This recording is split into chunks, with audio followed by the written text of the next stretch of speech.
So the NIH, which is the National Institute of Health, which, by the way, it's the same NIH that's responsible for a lot of the gain of function research behind the coronavirus as well. But they were granted $3.2 million in federal funds to the University of Pittsburgh to achieve its goal of becoming a fetal tissue collection site that could quickly harvest the organs of full-term aborted babies. Now, before I get into the rest of this, the reason why these reports are coming out right now is because they were kind of forced to come out. It was this kind of this finance transparency kind of deal. So they had to basically come out and say, okay, guys, now that you've made us, we'll tell you what we're spending our money on.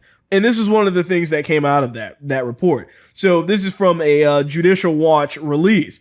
But basically it goes on saying that the documents reveal that the taxpayer funds were spent on Pittsburgh's quest to become a tissue hub for harvesting the tissue of organs of aborted babies of 6 to 42 weeks gestation. In May, they released a video that alleged the NIH of using taxpayer funds to sponsor experimentation at the college there on aborted babies obtained from a local Planned Parenthood facility.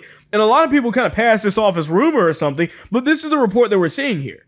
That Planned Parenthood is selling the aborted fetuses literally to this institution, and they're using this for scientific research. Okay? And if you think that this funding has ended, think again.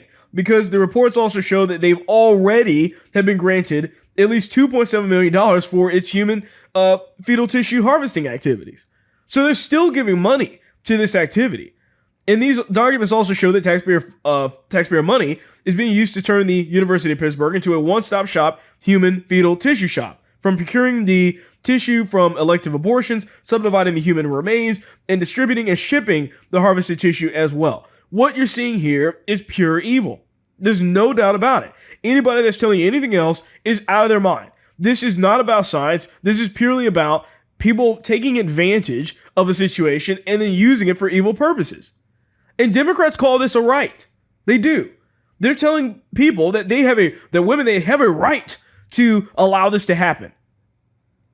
This isn't a right. This is purely people that have overstepped the bounds of efficacy and have gone and done whatever they want to do. And that shouldn't be allowed. By no means should this be allowed whatsoever. But for some reason, as long as they can get funding and not tell you about it, they're going to do it. This is why we need to be so aware of what's going on. Because abortion on its own is obviously an issue that's horribly evil.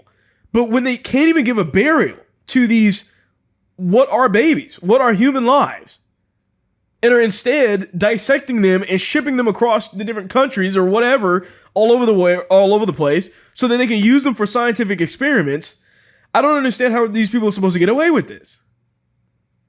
To me, this just transcends far beyond what was already evil and just doing even more evil with it. I mean, but once again, this is why the Democrats have pushed so hard to say that it's not really a life in the womb. It's not really a baby in there. It's just this tissue and whatever. They say this so that they can validate stuff like this. You think it's just for some argument? You think it's just so they can validate a woman getting an abortion? No, it's so that they can also use these things for scientific experiments. So that they can test medications and do all the rest of this stuff. And for some reason, we're supposed to just nod along while our taxpayer money is literally being spent on this. Yeah, I don't think so. I don't think so. Not at all. At least if at any capacity. If I have the ability to speak out on it, I'm going to speak out on it. Because it's just such a sickening thing to see them do this. Where do you draw the line? I mean, we have to ask ourselves, where are we going to draw the line in the sand to say you're not allowed to go any further past this? This is the problem with science. If this is science, I don't want any of it. Because it just goes too far at trying to utilize things that are just based off of something that's absolutely disgusting. When you look at the gain of function research as well from the NIH, when we're talking about COVID-19 as well, that was another thing. Because we saw that it was clearly being funded, or they were giving funding to the Wuhan lab and what we're talking about when we're talking about gain of function, if you haven't watched any of the Fauci and Rand Paul back and forth, is really just this idea that COVID was not a virus that could infect humans initially. It was something that was made to infect humans, and they were experimenting on ways to get it to be the most infectious in humans. Oops, and then it gets out. It's almost like all of this experimenting is only hurting our society, only hurting people. And when you have people like Fauci and others that refuse to take responsibility for this, it doesn't help anything. And this just adds onto it. It's just another just stack of evil on top of what was already there from the NIH and this other scientific research that just doesn't bode well for people that are actually caring anything about ethics whatsoever, or Christians or anything else.